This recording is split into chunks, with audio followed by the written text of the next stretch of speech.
नमस्कार दोस्तों, आज है 30 अप्रैल और आज के करंट अफेयर के क्वेश्चंस निम्न प्रकार है।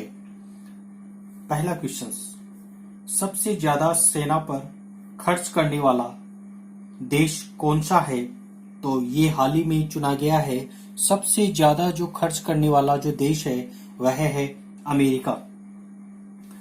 दूसरे स्थान पर नंबर आता है चीन का और तीसरे नंबर पर सेना पर सबसे ज्यादा खर्च करने वाला देश है अपना भारत। स्टॉकहोम स्थित थिंक टैंक के अनुसार सबसे ज्यादा सेना पर खर्च करने वाला जो देश है वह है अमेरिका है। अमेरिका में ही हाल में कोविड-19 मरीजों के लिए उच्च दबाव वाला वेंटिलेटर विटल नामक वेंटिलेटर बनाया गया है। अमेरिका की जो राष्ट्रपति है वह है Donald Trump. Next question number 2, भारतीय रिजर्व बैंक ने म्यूचुअल फंड के लिए कितने करोड़ रुपए की विशेष नकदी सुविधा को घोषणा की है? तो इसका सही उत्तर होगा सी, 50,000 करोड़ रुपए। भारतीय रिजर्व बैंक आरबीआई ने कहा है कि कोविड-19 के आर्थिक प्रभाव को कम करने के लिए यह कदम उठाया गया है और इस कदम में 50,000 करोड़ रुपए की विशेष नकदी सुविधा देने की घोषणा की है। अब दोस्तों अपन जान लेते हैं आरबीआई के बारे में। आरबीआई की स्थापना 1 अप्रैल 1935 में हुई थी और इसका राष्ट्रीयकरण 1 जनवरी 1949 को किया गया था। इसका मुख्यालय मुंबई महाराष्ट्र में है और वर्तमान समय में इसके गवर्नर शक्तिकांत दास है।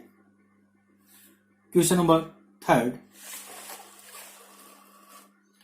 हाल ही में झुमा खातून को डोपिंग टेस्ट में फेल होने पर कितने साल का प्रतिबंध लगाया गया है? तो दोस्तों इसका सही उत्तर होगा डी, 4 साल का। धाविका झुमा खातून भारत देश की है जिन पर 4 साल का बैन लगा है। अब अपन जान लेते हैं डोपिंग क्या होता है। डोपिंग का मतलब खिलाड़ियों द्वारा उन पदार्थों का सेवन करना जो शारीरिक अक्षमता को बढ़ाने में मदद करते हैं जिससे वह अपनी क्षमता में ज्यादा अच्छा प्रदर्शन कर सके। अब अपन जानते हैं दोस्तों कि इस डोपिंग के मामले की जानकारी या जांच कौन सी कमेटी करती है? तो इसके लिए एक कमेटी बनाई गई है, एक संस्थान है जिसको अपन कहते हैं वाडा।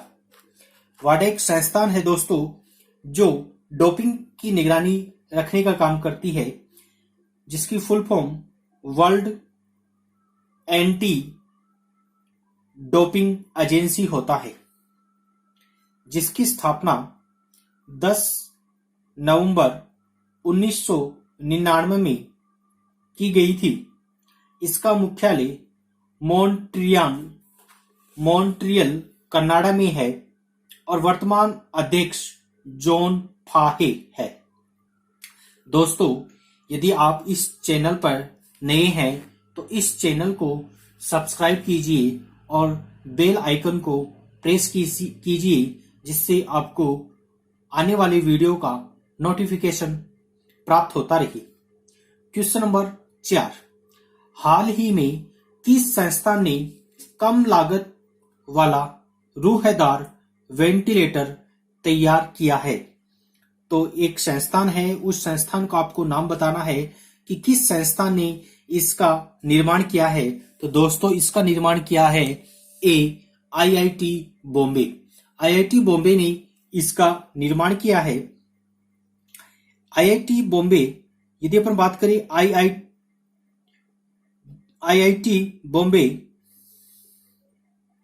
जिसकी फुल फॉर्म होती है Indian institute of technology Bombay.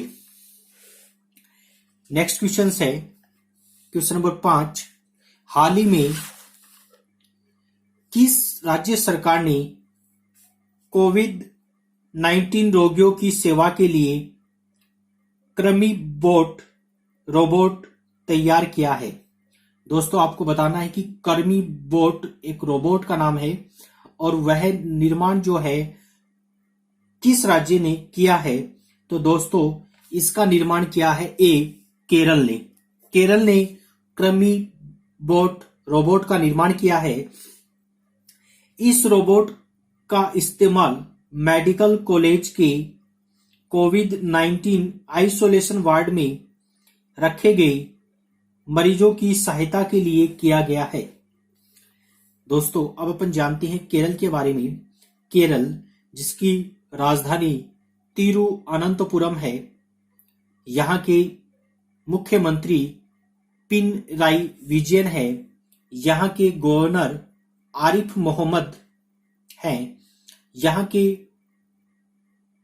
मुख्य न्यायाधीश एस मणिकुमार है। यहाँ की लोकसभा सीट 20, राज्यसभा सीट 9 और विधानसभा सीट 140 है। और केरल में ही भारत का प्रथम स्पेस टेक पार्क निर्माण किया गया है। Question number 6। किस राज्य सरकार ने जरूरतमंदों की मदद के लिए help me mobile app launch किया है? तो दोस्तों, आपको यह बताना है कि हेल्प मी जो मोबाइल ऐप वह किस राज्य ने लॉन्च किया है? तो यह लॉन्च किया है दोस्तों हरियाणा ने। इस ऐप के माध्यम से आपको medicine, cash home delivery, ambulance, ration order आदि में मदद मिलेगी। अब दोस्तों, अपन जानते हैं हरियाणा के बारे में। हरियाणा, जिसकी राजधानी है चंडीगढ़, यहाँ के मुख्यमंत्री है मनोहर लाल खट्टर। यहाँ के गवर्नर सत्यदेव नारायण आर्य, यहाँ के उच्च न्यायालय के मुख्य न्यायाधीश रविशंकर झा है। और यहाँ की लोकसभा जो सीट है वह 10 है। यहाँ की राज्यसभा जो सीट है वह 5 है। और यहाँ की विधानसभा जो सीट है वह 90 है। Question number 7। हाल ही में इरफान खान का निधन हुआ है, उनका संबंध किस क्षेत्र से है? तो दोस्तों, इसका सही उत्तर होगा अभिनेता या सिनेमा। दोस्तों, इरफान खान एक अभिनेता है जिनका संबंध सिनेमा से है। अभी कल ही इनका निधन हो गया था और हम ईश्वर से ये कामना करते हैं कि उनकी आत्मा को शांति प्रदान करे। कुछ अपन इम्पोर्टेंट महत्वपूर्ण जो जानकारी है वो इरफान खान के बारे में जानते हैं दोस्तों, कि इनका जन्म 7 जनवरी 1967 में जयपुर राजस्थान में हुआ था और इनकी मृत्यु कल 29 अप्रैल 2020 को मुंबई महाराष्ट्र में होती है।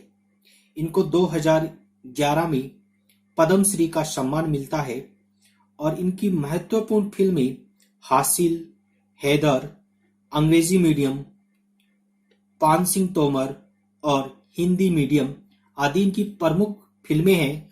और इनकी अंतिम जो फिल्म है वो अंग्रेजी मीडियम है। Question number 8। हाल ही में गर्मियों में किस वस्तु के उपयोग के लिए सरकार ने दिशा निर्देश जारी किए हैं, तो आपको बताना है दोस्तों कि किसके लिए सरकार ने दिशा निर्देश जारी किए हैं। तो इसका सही उत्तर होगा एसी, एयर कंडीशनर या वातानुकूलित। दोस्तों, सेंट्रल पब्लिक वर्क डिपार्टमेंट ने एसी का तापमान 24 से 30 डिग्री 24 से 30 डिग्री रखने के लिए निर्देश जारी किए हैं ताकि कोरोना महामारी से बचा जा सके। नेक्स्ट क्वेश्चंस, हाल ही में फैली मेज बीमारी का संबंध किस पशु से है? तो दोस्तों, ये संबंध है ऊंट से। इस बीमारी से लगभग 1000 ऊंटों की मृत्यु हो चुकी है और यह बीमारी ऊंटों की त्वचा से संबंधित रोग है। लॉकडाउन के कारण इलाज नहीं मिलने से ऊंटों की मौत हो रही है। दोस्तों, अपन जान लेते हैं ऊंट से संबंधित कुछ महत्वपूर्ण तथ्य। 2016 में ऊंट विकास योजना जो ऊंटों के लिए एक आई थी, इस योजना में टोडरियो कहते हैं ऊंटनी के बच्चों को, तो टोडरियो के रख रखाव के लिए 3 किस्तों में 10,000 रुपए दिए जाते हैं।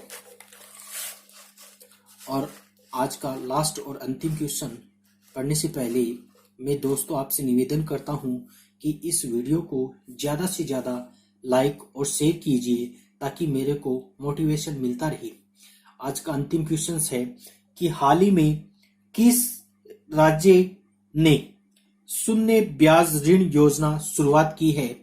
तो दोस्तों, शून्य ब्याज ऋण योजना मतलब जिस पर किसी प्रकार का कोई ब्याज नहीं होगा, यह योजना लॉन्च की है आंध्र प्रदेश ने। और आंध्र प्रदेश जिसकी राजधानी है अमरावती और राज्य का देश का 25वां उच्च न्यायालय जो स्थापित किया जाएगा वह वह आंध्र प्रदेश में किया जाएगा। आंध्र प्रदेश का जो उच्च न्यायालय होगा वो 25वां होगा। यहाँ के मुख्यमंत्री जगनमोहन रेड्डी, यहाँ के राज्यपाल विश्वभूषण चंद्रन है और आंध्र प्रदेश ने ही हाल ही में भर्ती परीक्षा में एसटी वर्ग को 100% आरक्षण नहीं देने की घोषणा की है। धन्यवाद।